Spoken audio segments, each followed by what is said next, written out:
नमस्कार दोस्तों, welcome to our YouTube channel Shraddha Mallik. अगर आप चैनल पे नए हो तो चैनल को सब्सक्राइब कीजिए। नई नई कहानी सुनने के लिए मिलेगी। मूर्ख गधा की कहानी।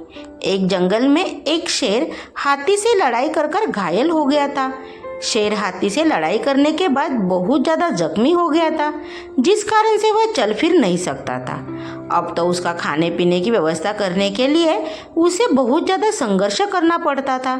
शेर के चमड़ी पर बहुत ज़्यादा घाव होने के कारण वह दौड़ भी नहीं पा रहा था कि अपने शिकार तक उसका पीछा किया जाए और फिर उसे अपने भोजन के रूप में प्राप्त करे। इन सभी कारणों की वजह से शेर बहुत ज़्यादा दुखी रहने लगा था। अचानक एक दिन शेर की मुलाकात एक गीदड़ से होती है। शेर की मुलाकात गीदड़ से होती है, फिर कहता है कि हे गीदड़ भाई, रुक जाओ, मुझे तुमसे कुछ काम है, मुझे तुमसे मित्रता करनी है। आखिरकार जंगल के राजा शेर की बात सुनकर ऐसा कौन सा जानवर होगा जो नहीं रुकेगा। गीदड़ ने भी बिल्कुल वैसा ही किया, रुक गया। शेर के आने तक का इंतजार किया। एक सेकंड में ही शेर उसके नज़दीक पहुंच गया और उससे मित्रता के बारे में पूछने लगा। शेर ने अपनी हालत गीदड़ को बताई और कहा कि मुझे कुछ दिनों तक खाने पीने की समस्या होगी, जिस कारण से तुम्हें मुझे मदद करनी होगी। उसके बाद गीदड़ कहता है कि अगर मेरे बस में होगा तो मैं ज़रूर करूँगा, आप आज्ञा दे, मुझे करना क्या होगा। उसके बाद शेर कहता है कि तुम्हें प्रतिदिन एक दिन मुझे किसी न किसी जानवर को बहला फुसला कर मेरे पास लेकर आना होगा, मैं उसे आहार के रूप में स्वीकार कर लूँगा। शेर ने इस काम के बदले गीदड़ से वादा किया कि जब मैं स्वस्थ हो जाऊँगा तो तुम्हें अपने दोस्त के रूप में पूरी जंगलवासियों को बताऊंगा। उसके बाद तुम्हें कोई भी कुछ भी नहीं कहेगा और किसी से भी डरने की कोई ज़रूरत नहीं रहेगी। उसके बाद से शेर के खाने का प्रबंध करने की जिम्मेदारी उस गीदड़ की ही, और वह प्रत्येक दिन किसी न किसी जानवर को बहला फुसला कर शेर के नज़दीक लेकर आता था और फिर शेर उसे शिकार बनाकर अपना भोजन के रूप में प्रयोग किया करता था। एक दिन गीदड़ शेर का शिकार ढूंढने के लिए किसी तालाब के किनारे पहुंच गया था। उस तालाब के किनारे एक गधा अपना चारा खाने के लिए आया था और चारा खा रहा था। जैसे ही गीदड़ गधा को देखता है और कहता है कि गधा भाई, तुम बहुत ज़्यादा दुबले पतले हो गए हो, क्या कारण हो सकता है। उसके बाद गधा कहता है कि धोबी मेरे ऊपर कपड़ा लाद कर लेके जाता है, अगर थोड़ा धीमी चले तो मुझे पीछे से मारता है, उसके बावजूद भी थोड़ा सा घास देता है खाने के लिए, कारण मेरा शरीर दुबला पतला हो गया है।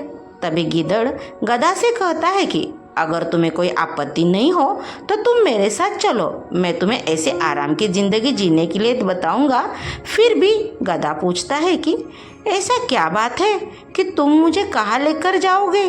उसके बाद गीदड़ कहता है कि हमारे वन में चलो, वहाँ बहुत सारे जानवर एक साथ रहते हैं, जंगल में बड़े बड़े घास पाए जाते हैं, ताजे ताजे घास खाकर तुम्हारी तबीयत अच्छी हो जाएगी।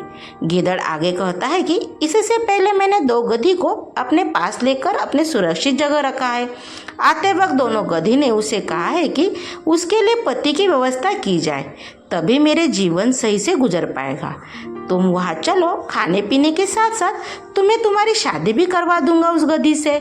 गीदड़ की बात सुनकर गधा उस पर यकीन कर लेता है और कहता है कि ठीक है, मैं तुम्हारे साथ चलने के लिए तैयार हूँ। गीदड़ जैसे ही गधा को अपने साथ लेकर जाता है, वह शेर के पास लेकर छोड़ देता है। शेर झाड़ियों में छिपकर अपना शिकार आने का इंतजार कर रहा था कि अचानक देखता है कि गधा को लेकर गीदड़ आया है। शेर को बहुत ज्यादा भूख लगी थी, इस कारण से वह तुरंत ही गधे पर दौड़ता है। तेज आवाज के कारण गधा तेजी से भागने लगा। गधा तेजी से भागते हुए जंगल से दूर पहुंच गया। उसके बाद गीदड़ शेर से कहता है कि मैंने इतनी मेहनत से शिकार को बहला फुसला कर जंगल लेकर आया था और आपने उसे शिकार नहीं किया। उसके बाद फिर गीदड़ कहता है कि चलो मैं फिर एक बार उसे बोलकर देखता हूँ और बुलाने का प्रयास करता हूँ। तभी शेर कहता है कि ऐसा कभी हो सकता है कि एक बार कोई धोखा खाने के बावजूद भी दोबारा जान से हाथ धोने के लिए आएगा। फिर से एक बार गीदड़ उसी तालाब के नजदीक जाता है और देखता है कि गधा वहाँ मौजूद है। कभी गीदड़ फिर से गधे को कहता है कि मैंने अपने साथ लेकर तुम्हें गया था, लेकिन जैसे ही तुम्हारा दोस्त गधी तुम्हारे पास आना चाहा तो तुम वहाँ से भाग क्यों गए। तभी गधा कहता है कि मुझे नहीं पता था कि कौन मेरे पास आने का प्रयास कर रहा था। मुझे कोई खतरा लग रहा था, इसी कारण उस समय वहां से भाग आया था। उसके बाद में गीदड़ गधा से कहता है कि ठीक है, तुम मेरे साथ चलो, क्योंकि गधी बोल रही थी कि अगर गधा मेरे पास नहीं आएगा तो मैं जिंदा नहीं रहूंगी। गीदड़ की बात सुनकर गधा फिर उसकी बातों में आ जाता है और उसके साथ चलने के लिए तैयार हो जाता है। इस बार गधा को लेकर हरा भरा घास खिलाता है। उसके बाद पीछे से शेर बुलाता है।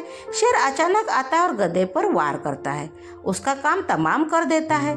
इसके बाद शेर नहाने के लिए तालाब तक चला पड़ता है और कहता है कि तुम यही रुकना गिदड़ भाई और इसकी देखरेख करना, हमारे आने तक तुम इंतजार करना, फिर हम दोनों मिलकर खाना खाएंगे।